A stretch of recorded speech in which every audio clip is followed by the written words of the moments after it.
My husband from HR smirked and said, "Her sister uses that car now." My boss just stared, silent. I braced for a lecture. But instead he turned to everyone and said, "That's exactly why I promoted her." My husband's jaw literally dropped. My boss froze halfway through setting his coffee down. The steam curling between us in the HR conference room like it knew something was wrong before I even opened my mouth. "Why did you come in a taxi today?" he asked, eyebrows pinched. "What happened to the car we gave you for your promotion?" I felt my stomach twist because I hadn't expected this conversation to happen here in front of him. But before I could say a word, my husband, my own husband, sitting 2 seats down in his HR polo, answered for me with that calm, smug tone he always used when he thought he was being helpful. "Her sister uses that car now," he said, smiling like it was some cute family arrangement we all should laugh about. My boss, Derek, didn't laugh. He didn't even blink. His jaw tightened the way it does when he's about to discipline someone, but he didn't look at me. He looked at my husband, then back at me, then at the empty chair beside me like he wished someone else were here to explain the absurdity. A long, heavy silence filled the room. I felt heat climbing up my neck. Every instinct told me to swallow it, to smooth things over like I always did, because causing conflict with HR, with my own husband, would create a mess I couldn't contain. But the shame was too sharp now. Everyone in leadership knew that car was my reward for rebuilding the entire logistics workflow after the warehouse fire last year. It was supposed to be a symbol of trust and independence. And now I was arriving in taxis like some intern. Derek finally spoke, his voice low. "Is that true?" I opened my mouth, but again my husband cut in. "Her sister really needed it. And we live together," I asked her, Derek snapped, and the way he said it made the air shift. For a moment, nobody breathed. My husband's smile faltered, confusion flickering across his face like he couldn't understand why Derek wasn't backing him up. He straightened in his chair, defensive. "We're married, I think I can speak for her." "You can't," Derek said, turning fully to me now. "Not in here." And then something in me cracked open. I hadn't expected that. I hadn't expected anyone, especially my boss, to see past the surface, to notice how my husband kept answering questions that weren't his, kept stepping into my authority as if my accomplishments were household property he got to redistribute. I tried to answer, but emotion clogged my throat. My husband noticed, and instead of helping, his face tightened with irritation. "I told you we'd talk about this later," he muttered under his breath, but loud enough that both Derek and the HR assistant across the table heard it. That was the moment Derek leaned back slowly, eyes narrowing. "Is something going on here that I should know about?" My husband shot him a sharp look. "This is a personal matter." Derek didn't look away. "She's my department head. Her ability to do her job is not a personal matter." The room felt like it was shrinking, the fluorescent lights too bright, my pulse pounding. My husband clenched his jaw, visibly angry now, but Derek stood abruptly, pushing back from the table. What he did next made the hairs on my arms rise. He walked around the table, stopped behind my chair, and said quietly, but firmly enough for everyone to hear, "Come with me, right now. We're fixing this." The finality in his voice made my husband sit back like he'd been slapped. I stood on shaky legs, not knowing where we were going or what Derek intended to do, but knowing, for the first time in a long time, that someone was actually standing with me. Derek didn't speak as he led me out of the conference room, just held the door and waited for me to step through before letting it close behind us. The hallway was cold, washed in that dim mid-morning light that slips between the blinds, and I felt exposed in a way I hadn't expected. Like he could see everything I'd been hiding for months. He walked a few steps ahead, then turned into the small glass-walled office reserved for private evaluations. When he motioned for me to sit, I hesitated. I'd been in this room dozens of times, but right then it felt like confession, quiet, too bright, and impossible to lie inside. As soon as the door clicked shut behind him, he said, "I need to understand what's going on." No anger. No judgment, just steady clarity. It almost broke me, because the truth didn't start with the car. It started long before. It started the night the warehouse burned down, when the company was in chaos and I stepped up without thinking. I worked 16-hour days for 6 straight weeks, rebuilding processes from scratch, hiring temps, smoothing out vendor relationships, mapping the entire operations chain by hand because our systems were down. I'd never seen myself as someone who could lead under disaster, but that fire carved something out of me, something sharp and capable. Derek noticed. The entire board noticed. When the promotion came, it felt earned. My husband didn't like that. At first, he pretended he did, calling me boss lady, joking with our friends about my raise, but behind closed doors things shifted. He'd say I was too tired to cook, too distracted to care about the house, too caught up in work to make time for family. He started accidentally forwarding my emails to the wrong people and shrugging like it was nothing. He'd correct me in meetings he wasn't even part of, stepping in as if my authority were borrowed from him. The first real fracture happened the week I got the company car. He'd insisted we share it, even though he had his own vehicle. Said it made no sense for us to act like separate people when we were married. I told him no, firmly but calmly. The next morning, the keys were gone from the hook by the door. He said he took it just to try it, but I felt something deeper, something deliberate. A week later, my sister, who was struggling, yes, but not helpless, was posting selfies inside the car, talking about how grateful she was that I let her borrow it. Except I hadn't. My husband had handed her the keys while I was in a leadership meeting and told her I was fine with it. I confronted him. He told me I was overreacting. He told me family should share things. He told me I was being ungrateful for everything he supported me through. But the worst part wasn't the car. It was how normalized it had become for him to decide my boundaries for me. Like when he started reviewing my performance reports before I submitted them. Or when he would answer questions directed at me, even socially. Or when he'd remind me, quietly in the kitchen, while I stood over the sink, that HR had power over every aspect of my job. He said it like a fact, not a threat, but I felt the threat anyway, and the whole time I'd kept it to myself. I told no one at work, not even Derek, who trusted me more than anyone else in the department. Now, sitting in that small office, my hands trembling in my lap, I realized Derek could see everything I'd tried so hard to hide. He leaned forward. "Has he been interfering with your position?" My breath caught, because finally, someone had asked the right question. I didn't answer Derek right away. My throat felt scraped raw just from holding everything in for so long. He waited, quiet, steady, not pushing, but the weight of the question hung between us, demanding honesty I wasn't sure I was ready to give. Finally, I said, "Yes." My voice came out smaller than I meant it to. "He's been inserting himself into things, decisions, meetings, my evaluations." I swallowed hard. "Even things at home that affect my work." Derek didn't react with shock. He reacted with recognition, like pieces he'd noticed for months suddenly aligned. "That's not a small issue," he said. "That's a conflict of interest and boundary violation." I looked down at my hands. "I didn't want to make trouble." "Trouble's already here," he said. "You just didn't cause it."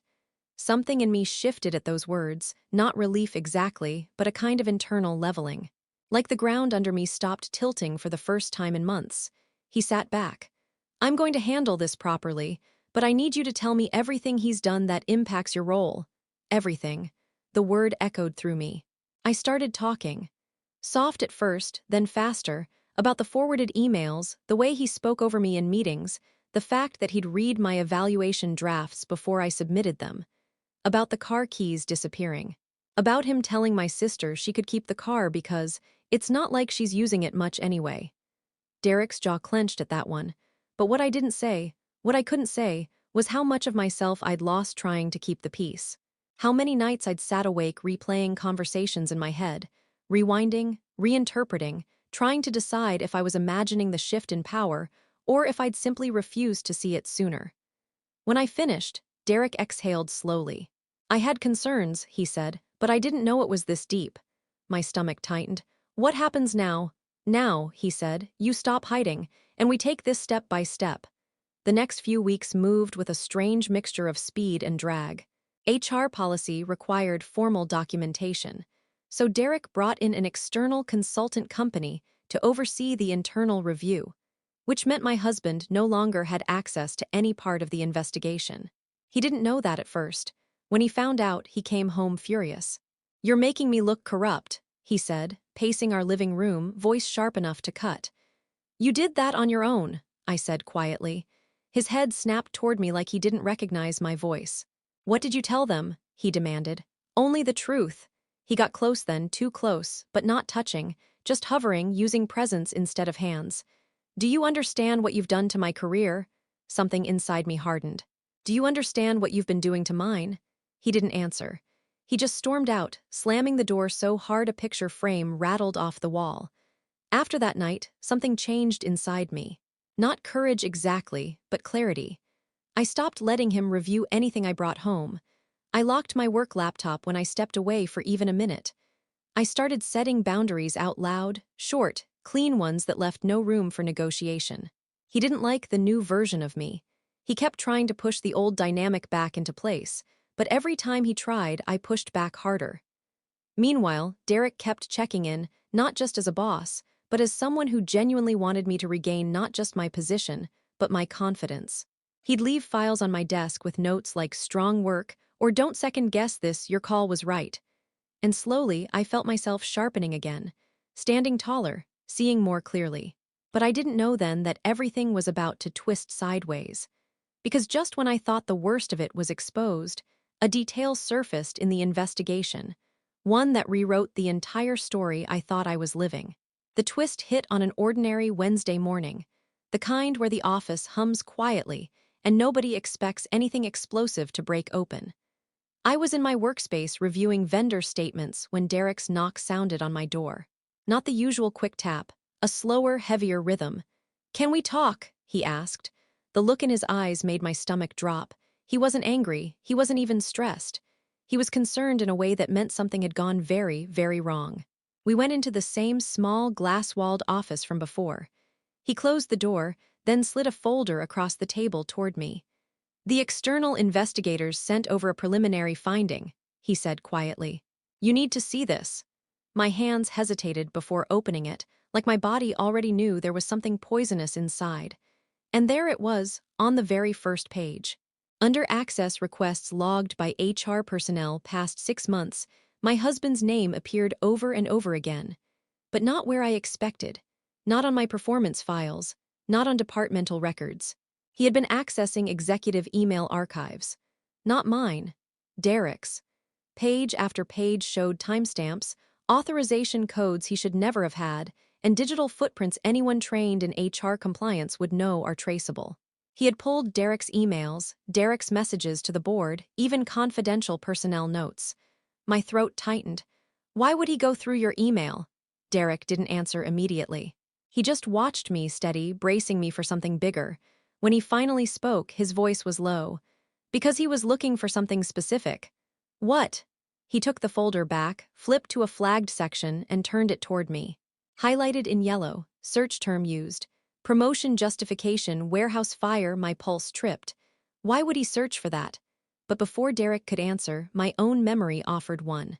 A night months ago when my husband had casually asked, "Did Derek really fight for you that hard? I mean, you didn't even want leadership before the fire." At the time, I'd brushed it off.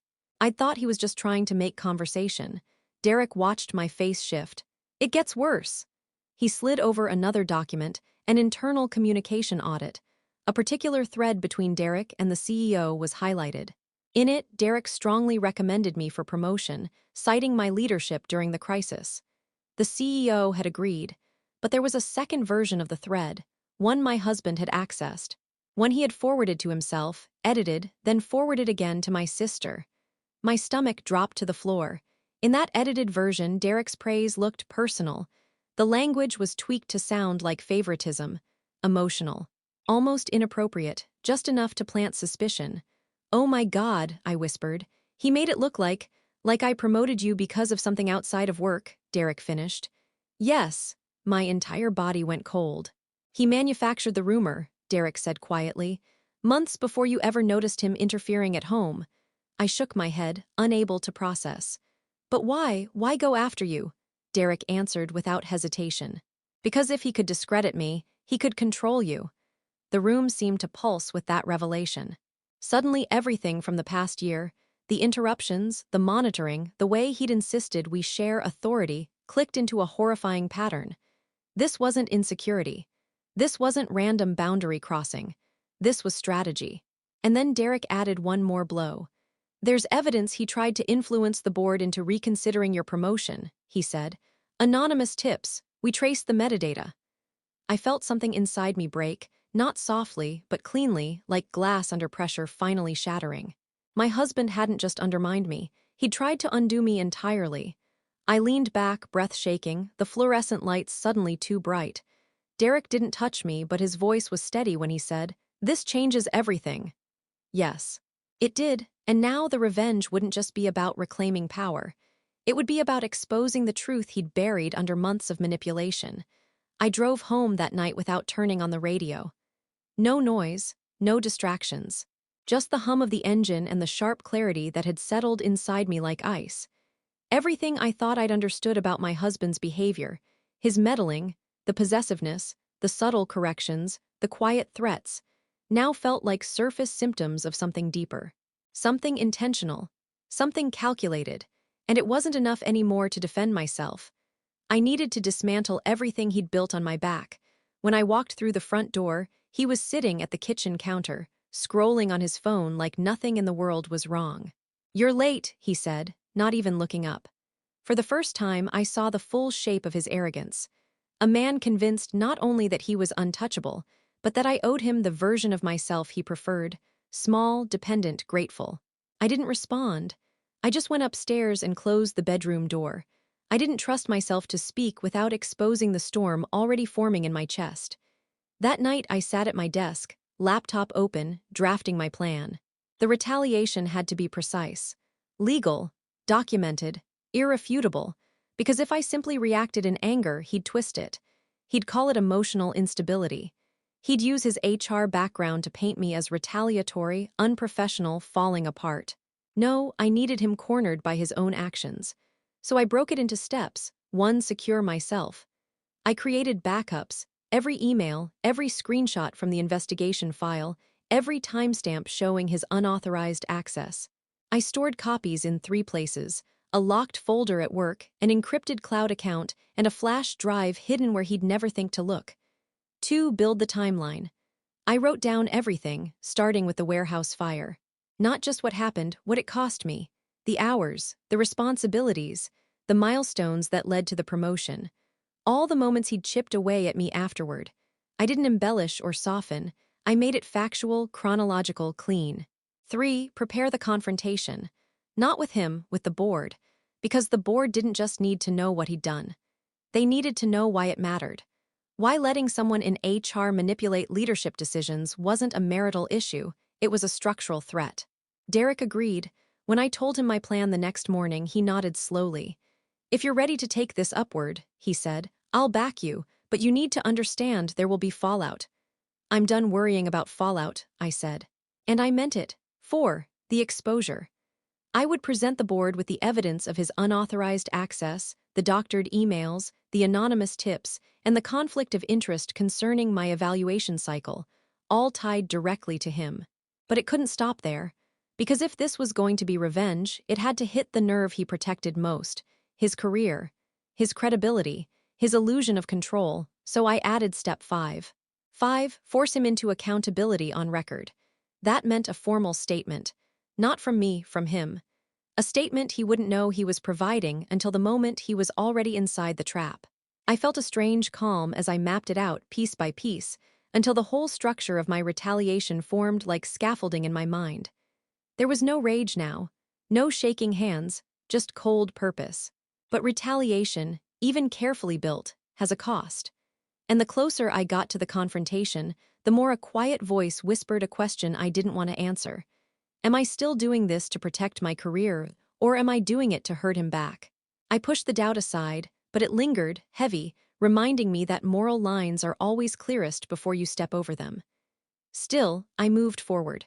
I didn't know then that my plan, every meticulous step, was about to be thrown into chaos by a twist I never saw coming. The twist didn't hit during some dramatic showdown or tense boardroom meeting. It hit in my driveway.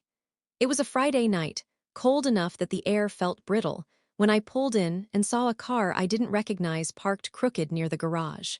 Not my husband's, not my sister's, something older, sun-faded with a mismatched door panel. The kind of car owned by someone who didn't want to be noticed. I walked inside slowly, keys tight in my hand. My husband was standing in the living room, stiff, anxious in a way I had never seen. Across from him sat a man in a dark jacket, flipping through a folder that didn't belong in my house. They both looked up when I entered. My husband tried to smile, but it flickered out. "Hey, we, need to talk." I froze. "Who is this?" The man didn't answer right away. He just closed the folder and studied me with the kind of calm that comes from having already decided something. "I'm with the Compliance Oversight Division," he said finally. "External, independent." My pulse spiked. I glanced at the folder. Its cover was stamped with a seal I recognized from mandatory corporate trainings but had never seen up close. Compliance Oversight, not connected to Derek's investigation, not requested by the company, a totally separate body. My husband swallowed hard. "Baby, I didn't know they were coming." The officer cleared his throat. "We received an anonymous report last month," he said, alleging internal misconduct tied to a promotion that occurred during a period of crisis restructuring. My chest tightened as his words sank in. Promotion. Crisis restructuring. My promotion. The officer went on. "The report included claims that your advancement may have been influenced by a personal relationship with your direct superior." My mind stuttered. That rumor, the edited email thread, the lie my husband fabricated, but the officer wasn't done. "The report also claimed," he said, eyes steady on me, "that you and Derek were involved in a relationship prior to the warehouse fire." My breath stopped cold. "What?" I whispered. My husband stepped forward, hands up like he was trying to contain a wildfire. "I told them she wasn't supposed to be dragged into this. They weren't supposed to follow up." I stared at him, horror rising slowly, sickeningly. "You filed the report," I said. "Didn't you?" He flinched, and that was the answer. The officer didn't react. He simply opened the folder again. "Mr. Hadley," he said to my husband, "your name is on the metadata of the submission, and we have reason to believe you altered internal documents to support the allegation." My husband's voice broke into a panicked rush. "I only did it because she wasn't listening to me. She was letting Derek push her into things, decisions, projects," I snapped, my voice sharp. "You told a federal oversight body I was sleeping with my boss because you didn't like how much authority I had at work." He looked at me with a desperation that made my skin crawl. "You were changing. You were becoming someone I couldn't predict anymore." I let the words settle. Becoming someone he couldn't control. That was the truth he'd been circling for months. The officer stood, gathering the documents. "We'll need statements from both of you," he said. "Separately." My husband tried to follow him, to explain anything, but the officer held up a hand. "Sir, you should sit down. This is no longer an internal matter." When the door finally shut behind him, my husband turned to me with a face full of fear I had never seen before. "This got away from me," he said. "I just wanted you to need me again." And that was the exact moment the line between retaliation and justice sharpened inside me. Because the second twist wasn't just that he tried to destroy my career. It was that he was willing to burn his own life down to control mine. And now everything, my plan, the investigation, the entire fallout, was about to accelerate far beyond what I'd prepared for. I didn't speak, not for a long time. My husband stood there in the living room with his hands half raised, like he wanted to pull me back into some version of the marriage he believed still existed. The lamp beside him hummed faintly in the silence, and the whole house felt too small to hold what he had just admitted. Finally, I said, "Sit down." He obeyed immediately. That obedience used to feel like partnership. Now it felt like evidence, proof he always knew exactly when to yield, exactly when to push, exactly how to frame himself as reasonable while tightening the leash around me one notch at a time. I sat across from him, not close, not comforting. "Explain it," I said. "All of it, no excuses." He swallowed hard and looked away for a second, then back at me with eyes that weren't soft or apologetic, just stripped bare. "It started after the fire," he said. "Watching you step into that role, watching people listen to you, watching Derek trust you with decisions I didn't even know you were capable of making." He laughed, a bitter exhale. "It scared the hell out of me." I tightened my jaw. "Why would my success scare you?" "Because you weren't supposed to grow past me." The room went absolutely still. He kept talking, the words coming too fast, like a dam inside him had cracked. You were the stable one, predictable, you didn't take risks, you didn't push for leadership. I built our life around that, around you being that, and suddenly you were someone else. You mean someone you couldn't manage, I said. His eyes flashed. No, someone who didn't need me. I felt those words in my bones. They weren't romantic. They weren't mournful. They were resentful, spiteful. A grievance he'd been nursing quietly for months. He rubbed his hands together like they were cold. You don't understand what it felt like.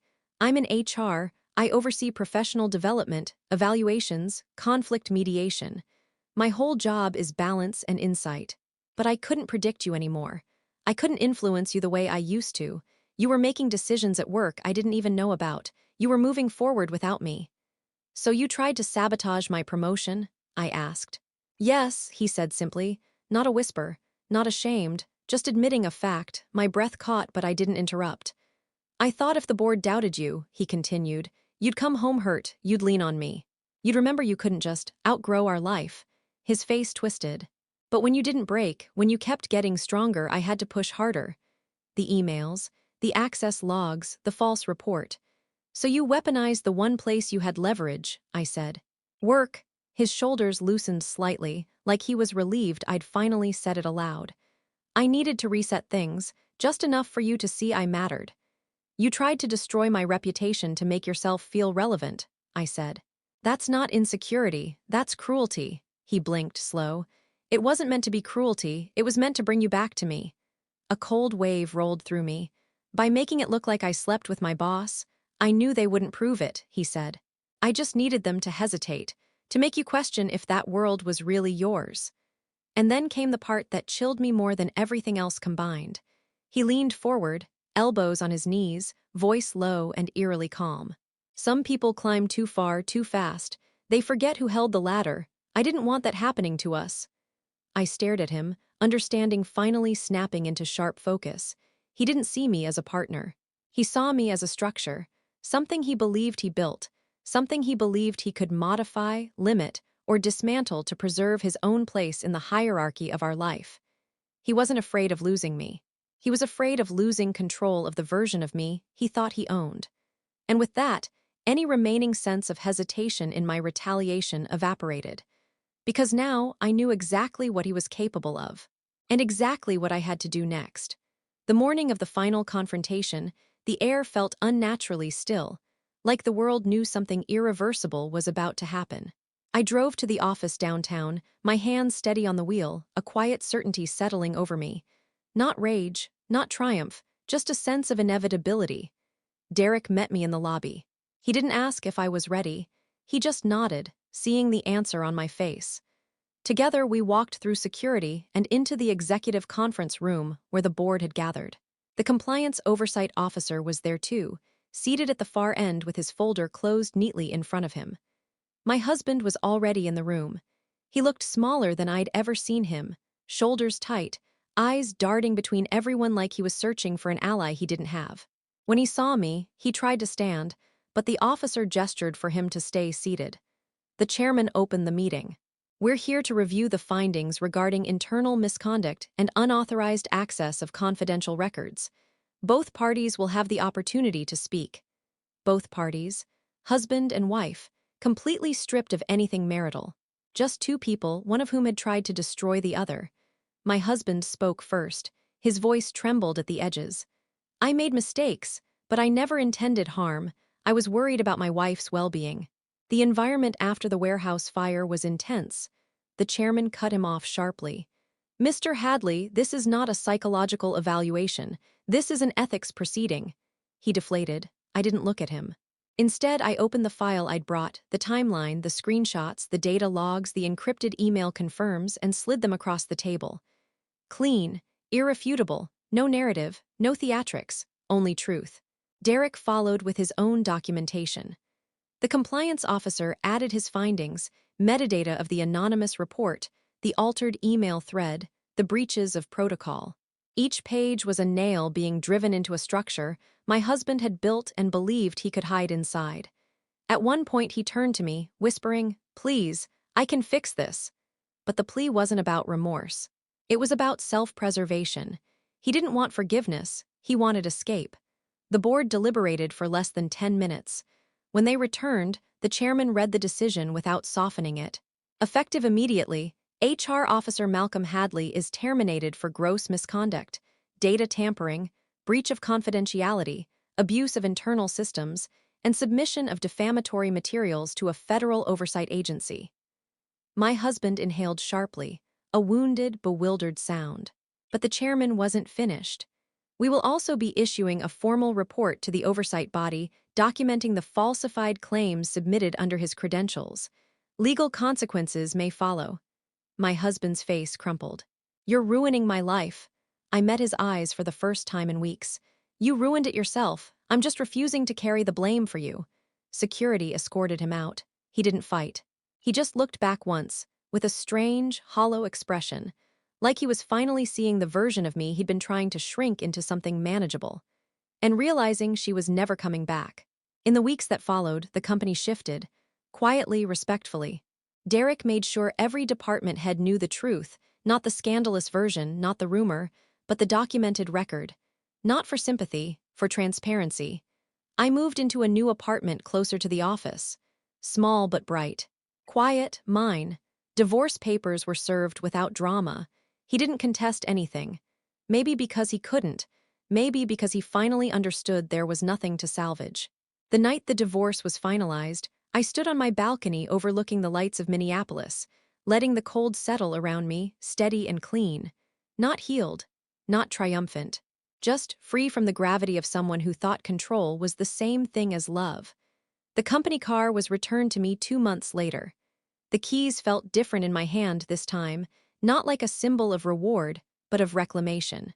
And when I drove it for the first time, merging onto I-94 with the city unfolding ahead of me, I realized something simple and sharp. He never feared losing me. He feared losing the weaker woman he imagined I was. And the final revenge, the one he never saw coming, was becoming someone he had absolutely no power over.